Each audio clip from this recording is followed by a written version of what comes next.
መታወቂያን አሳየኝ የሆነ ቦታ እማውቅህ እየመሰለኝ ነው አይ ቴቴ ሰው እንደ ህፃን እናቱን ያሳድጋል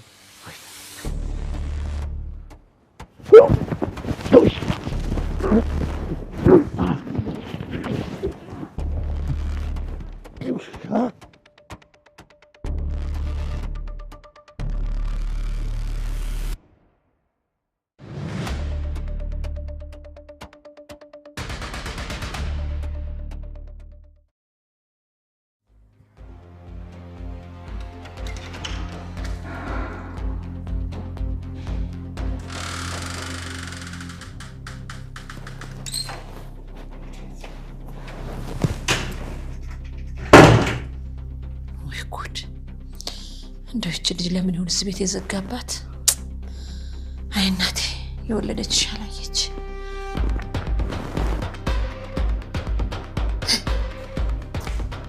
አንቺ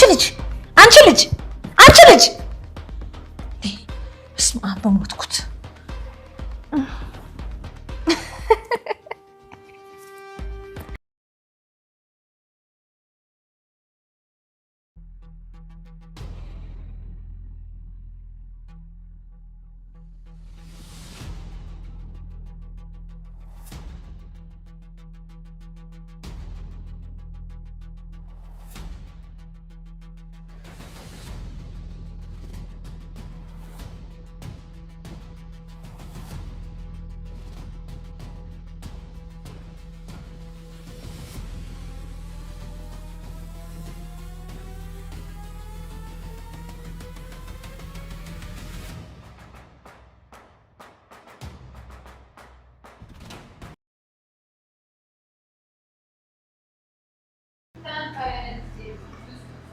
ስሟን አላስተዋወቅም እንዴ? ሰገን ነው የምትባለው።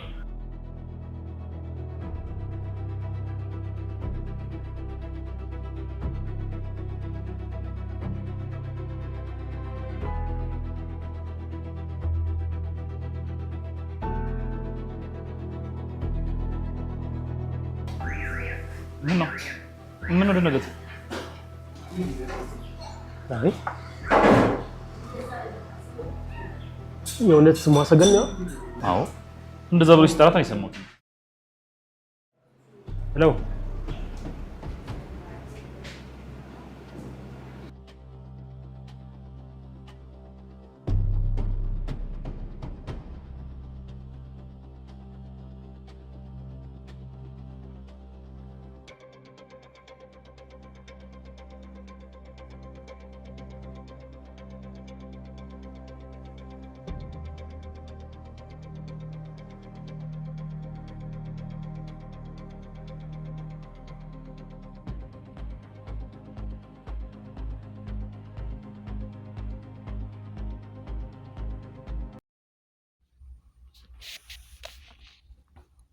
ሰላም ጤና ይስጥልኝ ውድ የተከበራችሁ የእንግዳ ዩቲዩብ ቻናል ተከታታዮች ወያላችሁበት ሰላማችሁ ብዝት ይበልልኝ። እንግዲህ በሰገን ድራማ መጥቻለሁ ማለት ነው። እንግዲህ ጀግናችን መድብል ማለት ነው የ10 ዓመት በላይ የሆነችውን ፍቅረኛውን ገለሃል ተብሎ 10 ዓመት እስር ቤት መኖርና ከ10 ዓመት በላይ ደግሞ እሷ እስካሁን በህይወቴ ትኖራለች እኔም ወደ አንቺ እመጣለሁ በማለት ሞቱን የሚጠብቅ ለመሞት ዝግጁ የሆነ አሁን ላይ ደግሞ ለመኖር የሚጓጓው መድብል ጀግናችን ማለት ነው። እንግዲህ ወደ ሰገን ክላስ ለመግባት ያለው አማራጭ አንድና አንድ አለቀውን። ሰላም ጤና ይስጥልኝ ውድ የተከበራችሁ የቻናላችን ቤተሰቦች እንደምን አላችሁ? እንዴት ቆያችሁ? ከኔ ጋር ሁሉ ሰላም እግዚአብሔር ይመስገን። እንግዲህ በሞገስና በጀግናችን መድብል እንደውም በሰገን ድራማ መጥተናል ማለት ነው። እንግዲህ ሰገንን ዛሬ ነፃ ያወጣታል ማለት ነው። ይህን ያክል ዓመት ሞታለች ብሎ ተስፋ የቆረጠባት የመኖር ተስፋ የሌለው እንግዲህ የምናውቀው የምንወደው ታዋቂው መድብል ማለት ነው። መድብል አሁን ላይ የመኖር ተስፋ አለም ልሟል ማለት ነው። በስሟ በመጀመሪያ ጊዜ ላይ ሰገን ሲባል የመጨረሻም የመጀመሪያውም የሰማት ሰገን የሚል ስም ፍቅረኛው ብቻ ነበረ። ሁሌ ጠዋት እንዲሁም ማታ ላይ ቀብሯ ቦታ ላይ እየሄደ ቁጭ ብሎ እያወራት እየሳቀ እያለቀሰም የሚመጣበትን የሚመለስበትን ቀን አለ እና ወደ አንቺ ጋር ሁሌ እመጣለሁ ብሎ ተስፋ የሚያደርጋት የሚወዳት አፍቃሪው እንግዲህ መድብል ሰገን በምትባልበት ቀን ሰገን የምትባል ናት 10 ዓመት ሙሉ በዚህ ቤት ውስጥ የታሰረችው ታግታ የቆየችው ሲባል ቺፕስ እየበላ ካስታወሳችሁ አንቆት ነበረና የአፉን ነው ትፍት ያደረገው። ሰገን ድጋሚ እንደዚህ አይነት ስም እንዴት ልስማ? ያንቺን ስም በሰማሁኝ ቁጥር በቃ ልቤ ይረበሻል። እውነት አንቺ ነሽ ወይስ ሌላ ሰው? እንዴት ተመሳሳይ ስም ሊኖርሽ ቻለ? ይህን ያክል ዓመት ስኖር ከአንቺ ውጭ ሰገን የምትባል ወይም የሚባል ሰው ሰምቼም አይቼም አላውቅም ነበረ። ለምንድን ነው ያንቺ ስም በሚጠራበት ሰዓት ልቤ የሚደነግጠው? እያለ መድብል ሁሌም ጥያቄው ነበረ። አሁን ላይ ግን ሁሌም የመሞት ዓላማውን ትቶ አሁን ላይ ትልቅ ተስፋ በውስጡ እያለመለመ ይገኛል ማለት ነው። የመኖር ተስፋ አመንጭቷል ማለት ነው። አሁን ላይ ይችን ልጅ ሳላያት በፍጹም እንትን አልልም አላድርም በማለት እንደ ዘበኝነት ሆኖ ገብቶ በዘበኝነት መልኩ ሰገንን ለማየት እንዲሁም ለማስወጣት የማያደርገው የማይቆፍረው ጉድጓድ የለም ማለት ነው። እንግዲህ ሰገን ሞታለች ከተባለ 10 ዓመቱ የገደልካትም አንተ ነህ ተብሎ መኪና እየነዳ እያለ በመጠጥ ነው እንግዲህ እዛ መጠጥ ቤት ውስጥ ካስታወሳችሁት ወደኋላ መለስ ብላችሁ በእጥ ማደንዘዣ መጠጣ ውስጥ ከተው እንግዲህ በመጠጡ ነው እንግዲህ ያደነዘዟት። እሷም ጥሩ ስሜት እየተሰማኝ አይደለም እንሄድ በማለት ሲትወጣ መኪና አደጋ ሆን ብለው የመኪና አደጋ አስመስለው እሷ ሞታለች ብለው እሷ መጀመሪያ ደንዝዛ ስለነበረ እየገደላት ነው የመሰላት እና እኔ ነኝ ሚስቴን የገደልኳት በማለት ሁሌም የሚጸጸተው መድብል ማለት ነው። አሁን ላይ ህይወቱን አሳልፎ ሰጥቶ እሷን ማዳን እንዳለበት ወስኗል ማለት ነው። ሲቀጥል ደግሞ አሁን ላይ እሷን ከማስወጣቱ በፊት ሊገላትም ይችላል ማለት ነው።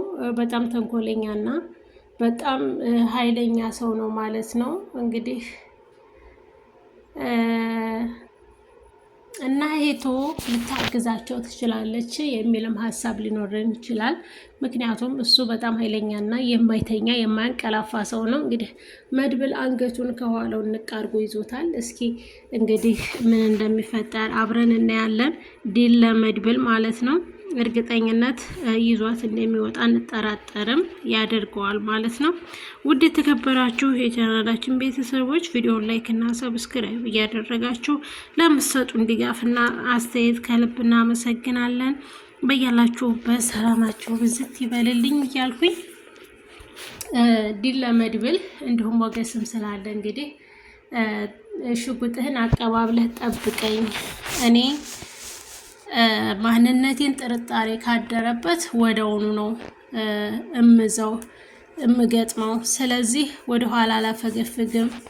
የአሁን ማንነቴን እኔን ከጠረጠረኝ እውነትም ውስጥ ላይ ያለችው ሰገን ናት። ሰገን ከሆነች እኔን ሊያቀኝ ይችላል፣ እኔን ሊጠረጥር ይችላል።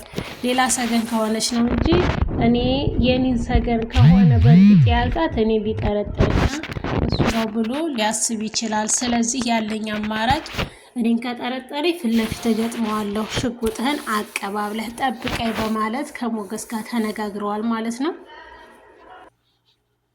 የሞገስ ጥያቄ ምንድን ነው? ከዚህ በፊት የት ነው የምታውቃት? እንዴት ልታቀሳ? ለምንድን ነው ስሟ ሲነሳ የምትደነግጠው?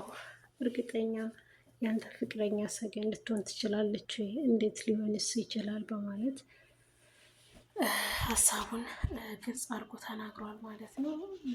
ልትሆን ትችላለች በማለትም ሞገስም እያጽናናው ይገኛል ማለት ነው።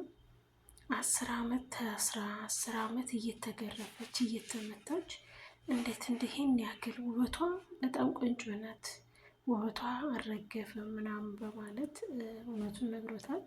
አሁንም እንግዲህ እንደምትወጣና ተስፋ እናደርጋለን።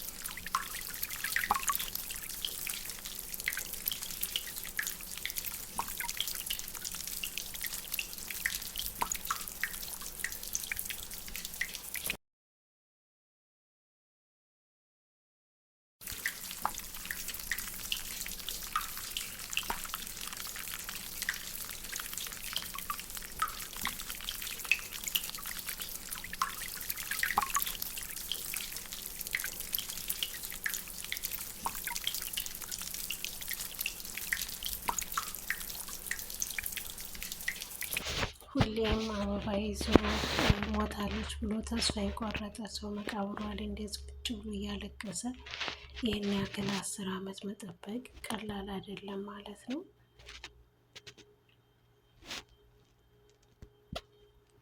ጀግናችን መድብል እንግዲህ እንደምታውቁት በዚህ ቦታ ላይ ይገኛል። እስካሁን ድረስ መቃብሯን ቆፍሮ እሷ በህይወት መቀበሯና ለመቀበሯን ለማረጋገጥ እውነት ነው ውሸት ነው የሚለው ለማድረግ መቃብር ሲቆፍር ተገኝቶ 1 ቀን ታስሯል ማለት ነው መድብል።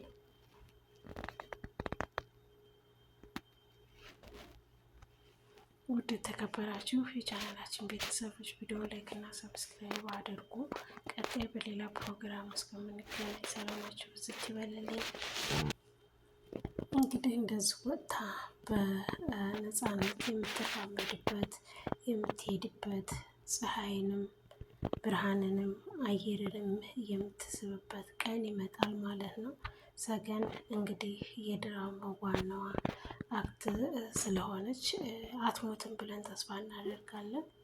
ምክንያቱም ሰገን አትሞትም። ሰገን የራሱ የድራማው ተጠሪነት ስላላት ሰገን ምንም ነገር አትሆንም፣ አትሞትም፣ በህይወት ትወጣለች። ከመድብል ጋር እንግዲህ ዘላለማዊ ፍቅራቸውን አብረው ይቀጥላሉ ብለን ተስፋ እናደርጋለን።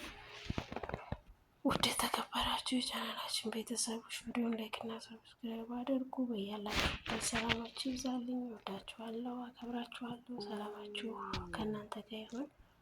በርቱ። ቪዲዮን ላይክ እና ሰብስክራይብ አድርጉ።